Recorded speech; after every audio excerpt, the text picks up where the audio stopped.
नमस्कार, सी न्यूज भारत में आप सभी का स्वागत है। उत्तर प्रदेश बुलेटिन में इस बुलेटिन में बात करेंगे सबसे पहले औरैया की, जहां पर काकोर मुख्यालय पर बाबा साहब का अपमान किए जाने को लेकर बसपाइयों ने मंगलवार को धरना प्रदर्शन करते हुए राष्ट्रपति को संबोधित ज्ञापन जिलाधिकारी कार्यालय पर सौंपा। देखिए ये रिपोर्ट। औरैया काकोर मुख्यालय पर बाबा साहब का अपमान किए जाने को लेकर बसपाइयों ने मंगलवार को धरना प्रदर्शन करते हुए राष्ट्रपति को संबोधित ज्ञापन जिलाधिकारी कार्यालय पर सौंपा। उनका कहना है कि जिस प्रकार से बाबा साहब का गृह मंत्री द्वारा अपमान किया गया है वो निंदनीय है। काकोर मुख्यालय पर प्रदर्शन करने के दौरान उन्होंने जमकर नारेबाजी की। इस दौरान जिला अध्यक्ष कमल गौतम ने कहा कि गृह मंत्री अमित शाह द्वारा जिस प्रकार से बयान दिए हैं उसकी वो लोग निंदा करते हैं।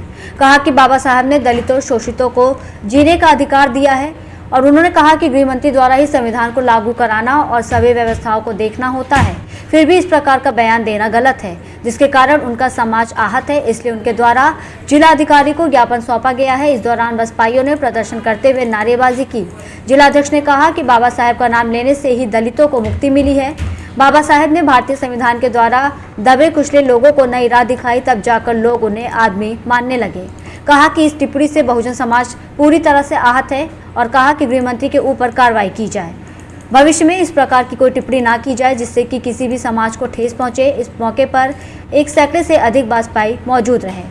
इस दौरान प्रियांश शुक्ला बहुजन समाज पार्टी से जिला प्रभारी जानकारी देते हुए बताया कि नियंत्रण बहुजन समाज पार्टी के हित में लड़ाई लड़ेंगे, पूरी मजबूती के साथ धरना प्रदर्शन होगा। अगर किसी तरह से माफी नहीं मांगते हैं तो आगे आंदोलन जारी रहेगा।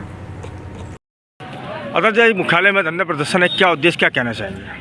अभी विगत दिनों में देश के केंद्रीय गृह मंत्री माननीय अमित शाह के द्वारा बाबा साहब के बारे में अशोभनीय और अमर्यादित टिप्पणी की गई है कि अम्बेडकर अगर नाम लिया जाता तो 7 जन्मों की मुक्ति मिल जाती। तो मुक्ति तो मिली है दलितों, शोषितों, वंचितों, अकलितों, मजलूमों को, जो अपने आप को आदमी भी नहीं समझ रहे थे। बाबा साहब के संविधान के माध्यम से जातिगत चक्रों को ध्वस्त करते हुए बाबा साहब ने उन्हें आदमी को होने का एहसास कराया भारतीय संविधान के माध्यम से। दूसरी बात, देश के गृह मंत्री माननीय अमित शाह जी के ऊपर देश के कानून व्यवस्था, संविधान को लागू करने की पूरी जिम्मेदारी होती। देश में दूसरे सबसे बड़े व्यक्तित्व हैं माननीय प्रधानमंत्री महोदय के बाद, जो देश में कानून व्यवस्था की देखभाल घर के मुखिया के नाते करते हैं, पर उनके द्वारा देश के करोड़ों मजलूमों के देवता भगवान उनके बारे में अमर्यादित अशोभनीय टिप्पणी करके ये हमारे बहुजन समाज को बहुत आघात लगा है। इससे हम लोग आहत हैं। हम लोग राष्ट्रपति महोदया को प्रेषित एक ज्ञापन जिलाधिकारी महोदय को देने आए हैं ताकि हम लोगों की भावनाएं आहत ना हो और उनके ऊपर शासनात्मक कार्रवाई हो या जैसा भी निर्देश हो। इसके अलावा कोई और मांग आप लोगों की? इसके अलावा हमारी कोई मांग नहीं है। भविष्य में इस तरह की अमर्यादित अशोभनीय टिप्पणी ना हो। औरैया से सी न्यूज संवाददाता श्याम सिंह की रिपोर्ट।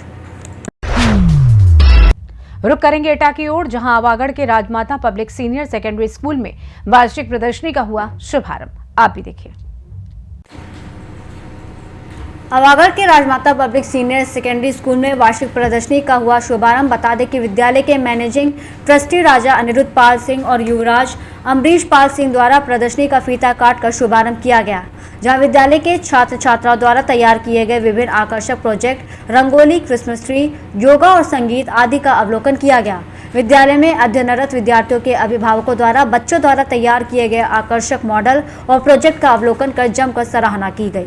वहीं विद्यालय ट्रस्टी युवरानी अपराजिता सिंह और राजकुमार आंजनेय पाल सिंह द्वारा अवलोकन के साथ ही बच्चों को बड़ों के प्रति आदर भाव रखने के साथ ही बच्चों द्वारा तैयार किए गए प्रोजेक्ट की जमकर सराहना कर उत्साहवर्धन किया गया और माता पिता की सेवा भाव करने के लिए बच्चों को प्रेरित किया गया।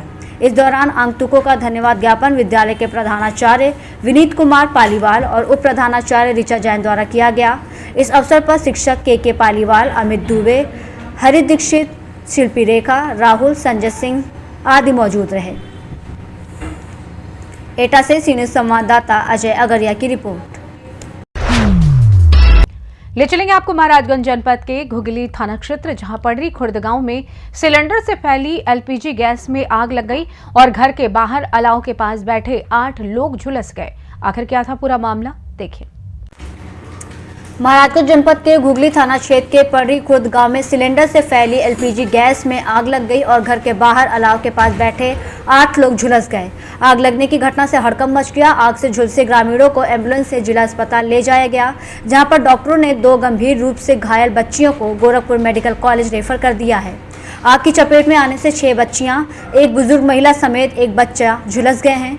जानकारी के मुताबिक प्रमोद प्रसाद के घर पर खाना बनाते समय एलपीजी सिलेंडर से गैस रिसाव होकर घर के बाहर जल रहे अलाव के संपर्क में आ गया और अलाव के आसपास लोगों को चपेट में ले लिया।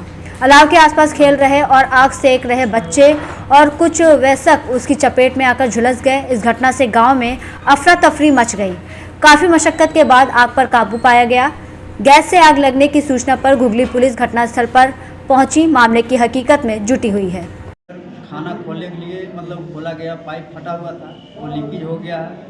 तो हम लोग एक धराए हैं तो उधर जैसे सिलेंडर में नहीं पकड़ा है, बाहर आगे फेंक दिया, बाहर कौड़ा जल रहा था, उससे ये आग लगा थे। सब बच्चे बाहर थे, वहाँ पर जले। अंदर में घर के अंदर कोई नहीं जला। अच्छा, अंदर गैस खोला गया है और बाहर जो आग जल रहा था, हाँ, कौड़ा का आग जो तापने के लिए, उससे बाहर से पकड़ा थे, बाहर बच्चे सब जल गए। अंदर हम लोग सर यही पॉइंट बुताने लगे, पॉइंट जल के रह गया। अच्छा, अंदर आग ही नहीं था।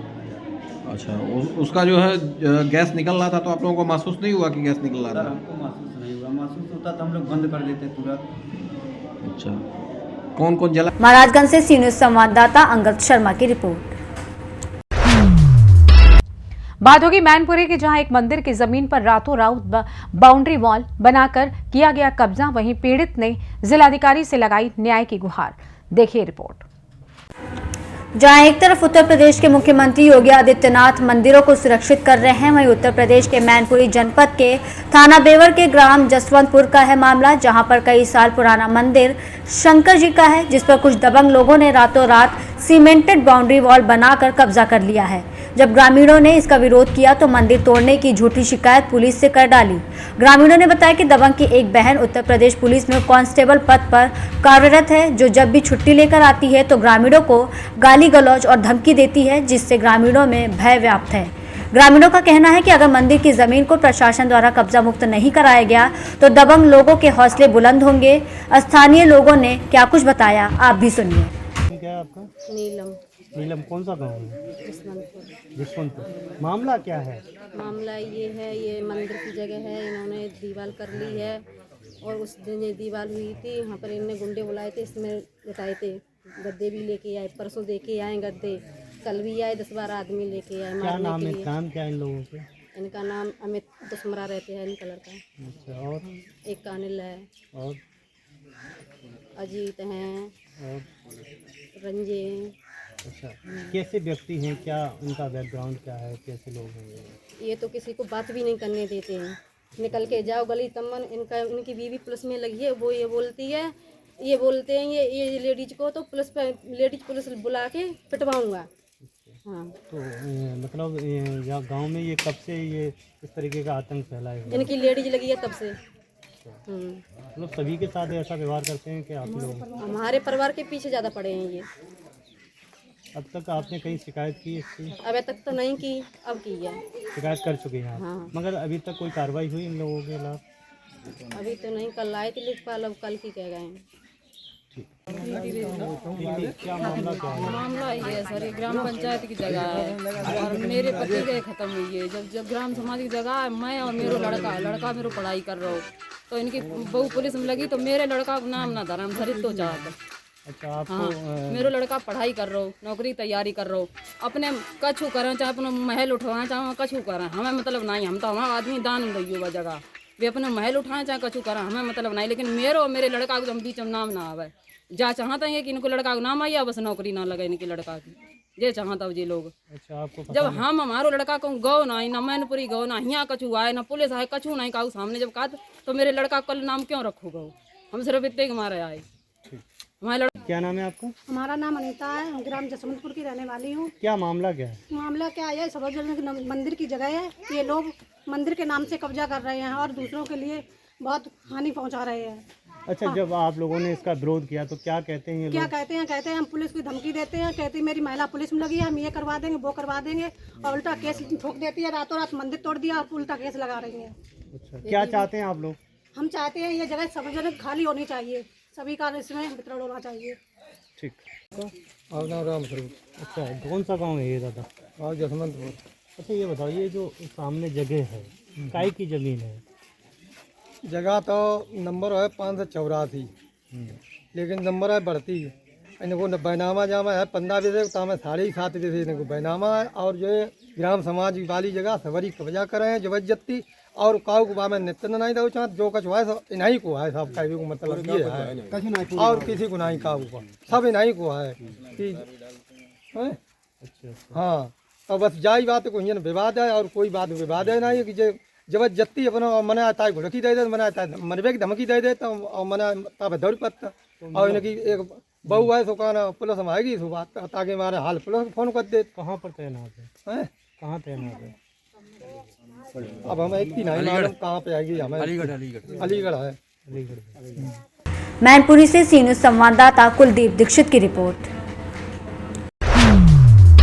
मुरादाबाद में देर रात कटघर थाना पुलिस और गौ तस्करों में हुई मुठभेड़, आखिर क्या था पूरा मामला, देखिए इस रिपोर्ट में। मुरादाबाद में देर रात कटघर थाना पुलिस और गौ तस्करों के बीच मुठभेड़ हुई। बीते दिनों गागन नदी के भीतर गौकशी की घटना को अंजाम देने वाले आरोपी आलम और जिशान गिरफ्तार हुए। पुलिस मुठभेड़ के दौरान आरोपियों के पैर में गोली लगी, घायलों को इलाज के लिए जिला अस्पताल में भर्ती कराया गया। जिला अस्पताल पहुंचे एसपी क्राइम सुभाष चंद्र गंगवार ने बताया कि मुठभेड़ की घटना पंडित नगला रोड मच्छरिया गांव के पास की है। पुलिस के मुताबिक पकड़े गए आरोपियों के खिलाफ पूर्व में कई केस गोकशी और गैंगस्टर एक्ट में भी दर्ज हैं। बीते दिनों आरोपियों ने गोकशी की घटना को अंजाम दिया और अंजाम देने के बाद अवशेष गागन नदी के नीचे फेंक दिए थे। पुलिस फरार आरोपियों की तलाश कर रही है। मुरादाबाद कटघर थाना पुलिस लगातार अपराधियों पर शिकंज कस रही है। बीते दिनों भूरी हत्याकांड का आरोपी असलम मुठभेड़ में गिरफ्तार किया गया था। सर, कटघर थाना क्षेत्र में मुठभेड़ का एक मामला सामने आया है, कौन है आरोपी और क्या रहा है? देखिए, आज कटघर पुलिस नया गांव पंडित नगला के बीच में चेकिंग कर रही थी। एक पिकअप आती है, उसको रोकने का इशारा किया गया तो वो जंगल की तरफ भागती है।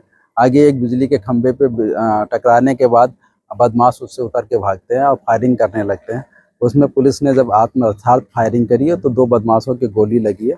दोनों बदमाशों को तत्काल पुलिस द्वारा अपनी गाड़ी से जिला अस्पताल में यहाँ एडमिट कराया गया है। 2-3 बदमाश भागने में सफल हुए हैं और जब रास्ते में पूछताछ की गई है उसमें से एक ने नाम अपना आलम और दूसरे ने जिशान बताया है।